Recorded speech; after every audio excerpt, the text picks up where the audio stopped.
से धरा गया बुंदेलखंड का खूंखार एप्स्टीन। पत्नी करती गंदा काम तो पति शूट करता पिक्चर। अमेरिका समेत 47 देशों को बेची जाती बच्चों की अस्मत। देश की सबसे क्रूर वारदात से हिली सूबे की सरकार। जज ने चला दी कलम, अब फांसी में झूलेंगे बेरहम। ये कहानी काल्पनिक नहीं, ये स्टोरी किसी हॉलीवुड फिल्म की भी नहीं, ये किस्सा किसी माफिया और डॉन से भी जुड़ा हुआ नहीं है। ये एक ऐसे खूंखार विलेन की कहानी है जिसने अपनी पत्नी के साथ मिलकर अपराध की दुनिया की सबसे बड़ी वारदात को अंजाम दे डाला। सनकी ने पैसों की चाहत में बच्चों के कोमल शरीर पर अपने नाखून चुभोए, पत्नी के जरिए बच्चों का यौन उत्पीड़न करवाया। शातिर यौन उत्पीड़न के खुद वीडियो शूट किए। पूरे 10 वर्ष तक बुंदेलखंड के एप्स्टीन ने बच्चों की अस्मत की मूवी को बेचकर अरबों की कमाई की। पति पत्नी ने बाकायदा गंदी पिक्चर की एक इंडस्ट्री खड़ी कर ली। एप्स्टीन की तरह अमेरिका समेत 47 देशों में मूवी को बेचा। अब बुंदेलखंड का एप्स्टीन, उसकी पत्नी सलाखों के पीछे है। दोनों पर मुकदमा चला, गवाह पेश हुए, सीबीआई पुलिस ने साक्ष्य पेश किए जिन्हें देख जज साहब भी हैरान रह गए। उन्होंने कलम उठाई, दोनों को द एंड पर मुहर लगा दी। पढ़ाई में वो अव्वल था, बचपन से उसका दिमाग अन्य बच्चों के मुकाबले ज्यादा तेज था। पढ़ाई पूरी करते ही युवक ने इंजीनियरिंग की परीक्षा दी, एग्जाम उसने पास कर लिया, फिर उसे जेई की जॉब मिल गई। नौकरी मिली तो परिवार वालों ने उसकी शादी कर दी। शादी के बाद उसने पत्नी को अपने मिशन विजन से अवगत कराया। उसने पत्नी से कहा वो आजाद भारत का सबसे अमीर इंसान बनना चाहता है। वो आजाद भारत की सबसे क्रूर वारदात करने का प्लान बना रहा है। इस वारदात में प्यार भी है, रोमांच भी है और पैसा भी है। पति की बात पत्नी को पसंद आई। पति राम भवन के साथ पत्नी दुर्गा देवी सबसे खतरनाक धंधे को कामयाब बनाने में जुट गई। फिर क्या था, पति नाबालिग बच्चों को घर लाता, पत्नी उनका यौन उत्पीड़न करती। पति बाकायदा उत्पीड़न की वीडियो शूट करता, फिर उनकी पिक्चर तैयार करते। भारत के साथ ही अमेरिका समेत 47 देशों में इसकी बिक्री करते।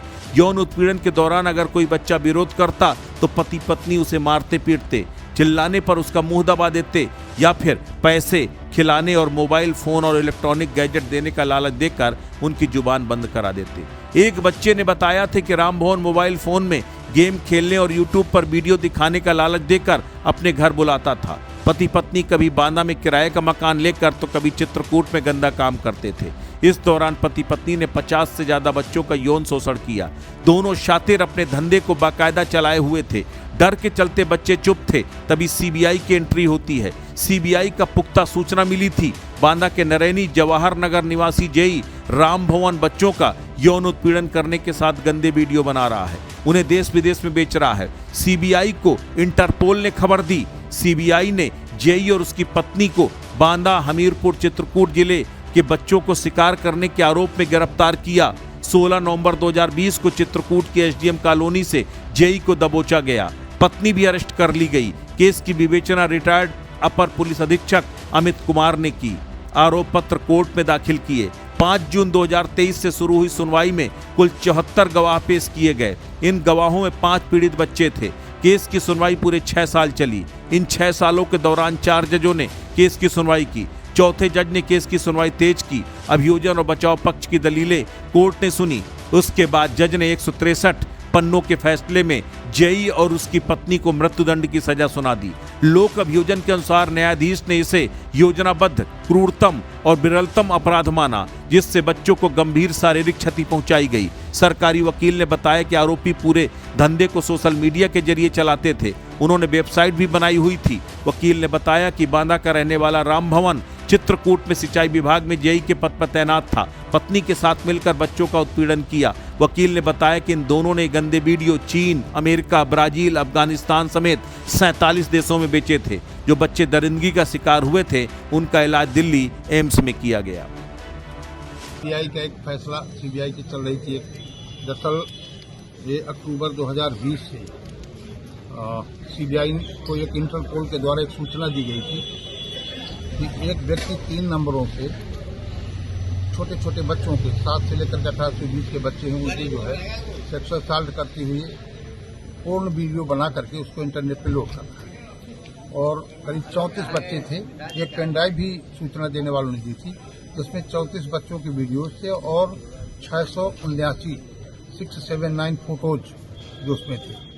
उसको लेकर जब पेन ड्राइव मिला तो फिर केस रजिस्टर किया नई दिल्ली में सीबीआई ने, क्योंकि जुरिडिक्शन यहीं का था, बच्चे यहीं के थे। और जो ये एक्यूज्ड है राम मोहन, ये जलकर विभाग में जेई था, तो इनके नंबर से जब ट्रेस हुआ तो इसको गिरफ्तार किया गया। गिरफ्तारी के बाद फिर इनको फरवरी, इसको और इसकी पत्नी को, दोनों को गिरफ्तार करते हुए, और इनको फरवरी में इनको चार्जशीट लगाई। चार्जशीट लगाने के बाद ये केस चलता रहा, काफी 4 साल तक चलता रहा। 74 विटनेसेस यानी 74 साक्षी सीबीआई के द्वारा पेश किए गए थे। धारा सिंह साहब इसकी जो है वो कर रहे थे, प्रस्तुत कर रहे थे इसको, और 2 डिफेंस विटनेस पेश किए थे। अंततः आज फाइनली इनको दोनों को मृत्युदंड से, जो पॉक्सो कोर्ट के विद्वान न्यायाधीश है प्रदीप कुमार मिश्रा, उसमें राम भवन को फांसी की सजा 5C में JLML जो पॉक्सो की धारा है उसमें, अन्य में भी सजाएं दी हैं। मृत्यु एक में आजीवन कारावास भी दिया है। लेकिन अब चूंकि फाइनली उन्होंने 1 लाख रुपया जुर्माना उसमें भी कहा है, तो 5 वर्ष वो फांसी की सजा इनको, और दुर्गावती को भी 120B का दोषी पाते उनको भी फांसी की सजा दी। और ये लिखा है कि जब तक इनकी मृत्यु न हो जाए तब तक इनको अंतिम सांस तक फांसी पर लटकाया जाए। और ये भी कि बच्चों के पुनर्वास और राहत के लिए डीएम को एक पत्र लिखा जाए कि ये 10-10 लाख रुपया केंद्र और राज्य सरकार आपसी सहमति से बच्चों को दे, और ये जो धनराशि जो मिलेगी इसकी, तो वो धनराशि भी पीड़ितों को वापस मिले। अच्छा, जो बच्चे शिकार हुए थे उनका इलाज कहाँ चला था? उनका इलाज एम्स में ही उनका वो कराया गया। मेडिकल भी एम्स में कराया गया दिल्ली में सभी का, और उनका सभी बच्चों का एम्स में ही इलाज कराया था सीबीआई की।